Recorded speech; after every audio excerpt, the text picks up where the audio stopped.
What's up, guys? Swift here with another episode of Knowledge Over Narratives. There are rumors floating around about Chase Claypool and the Chicago Bears being unhappy with where he is. Claypool is, in my opinion, one of the top 5 most talented players on this entire roster when it comes to pure skill. He has the upside to be a true alpha number 1 receiver, and at just 24 years old is the true X factor of the Chicago Bears offense this season. So far, his career has been polarizing. After bursting onto the scene and looking like a superstar his rookie season, he then had a solid second season as well when it comes to yardage, but his touchdown production fell off with Ben Roethlisberger's arm. And then last year in Season 3, the Steelers not only re-signed Deontay Johnson to a big money contract, but also spent a second-round pick on wide receiver George Pickens. This led to Chase Claypool not really having a place in the offense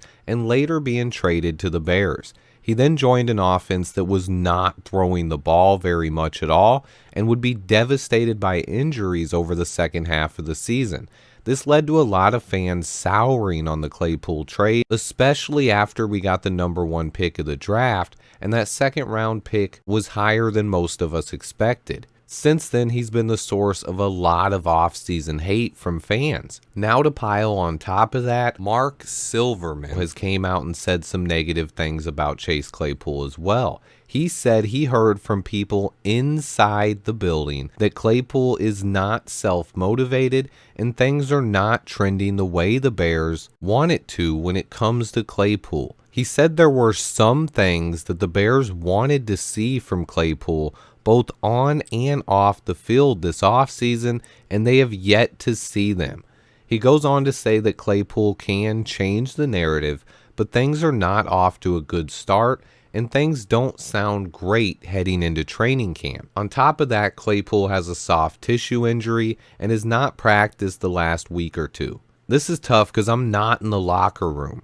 Silvy has some connections with people at Hallis Hall, and he's comfortable coming out and saying that the Bears are not happy with what they've seen so far.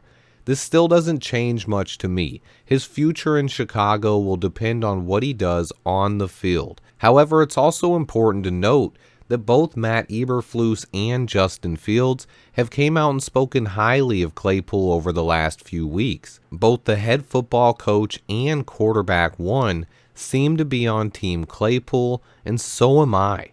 I have always rooted for Bears players with this much talent, and honestly, Claypool is one of the most gifted athletes I've ever seen in a Bears uniform. If he reaches his ceiling, it makes this Bears offense scary. I'm a big Claypool fan, and I will be rooting for him. The last thing I wanted to touch on are the reports that Claypool just doesn't love football. I disagree with this. I've studied and watched about as much as anyone on Chase Claypool. I've watched behind the scenes interviews, off-field videos, him going back to Notre Dame and training younger athletes, and more. Chase Claypool does TikToks, and he loves to make people laugh and make jokes, and people misconstrue that as someone who just doesn't care. Fans sometimes forget that players are people too. Claypool was traded last season to a new city, a new locker room, and new teammates in the middle of the season. Some people adjust to that better than others. Some people also use humor as a defense mechanism, especially in tough or uncomfortable times.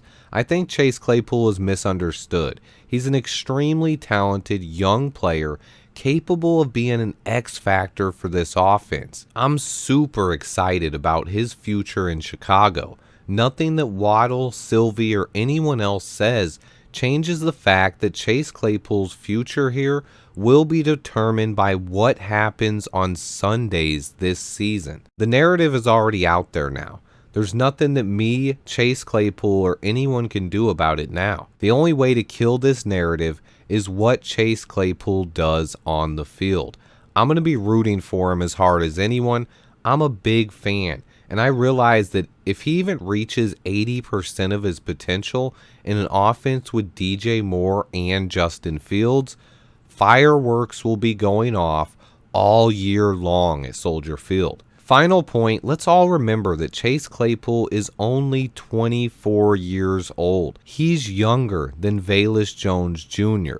If you are giving up on him or writing him off already, I think you are crazy. Justin Fields came out and said how proud he was of Chase Claypool and how hard he's worked this offseason. Luke Getsy also talked about Chase Claypool's progress this offseason and how he foresees him getting a ton of opportunities in 2023. Matt Eberflus also spoke highly of Chase Claypool. Ryan Poles knows what he gave up, and Chase Claypool knows what was traded for him and the high expectations on him. There's no way I'm giving up on Chase Claypool yet. I'll play the clip from the Waddle and Silvy show, the Justin Fields sound clip, and the Luke Getsy sound clip at the end of this video. Stick around for that. Bonus point, he also had over half the yardage that Sauce Gardner gave up on the entire season in just one catch. Stay tuned, guys. I've been working on this Roschon Johnson all 22 for longer than 2 weeks. It should be a special one. Be sure to turn on your notifications so you don't miss out. Please remember to hit that like button for me. And until next time, bear down. The same pages of new guys, working Chasing more. Chase has improved tremendously just from last year, the end of last year to now. That's one thing I'm truly proud to say. Just seeing his work ethic, his attitude change. You can just see he's taking another step. So definitely excited for that. And we don't even have Mooney right now in practice. So once we get him back, I mean, it's gonna be awesome. So very excited for sure.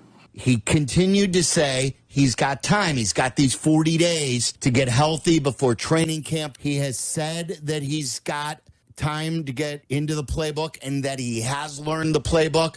I have heard from a few people inside that building that he is not somebody who is very self-motivated. There's a long way to go. Chase Claypool can change the narrative. Waddle always likes to say, if you want to change the narrative, change the narrative. So Chase Claypool can do so. All I can tell you is it isn't trending in a way that the Bears have wanted it to trend in this offseason. Chase Claypool is a guy that they've wanted to see some things from. They have not been able to see those things from him on and off the field. All those things don't sound great for Claypool going into training camp on where they think he's going to be. Yeah, we icy. We going for that ring. We about to go golf. Let's go to the swing. So, yeah. Swifty in the house!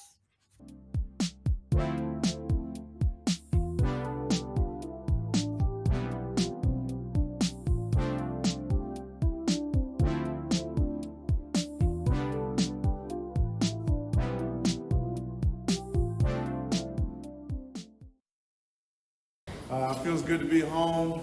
Appreciate you guys. I'm excited to get to work. Let's do it.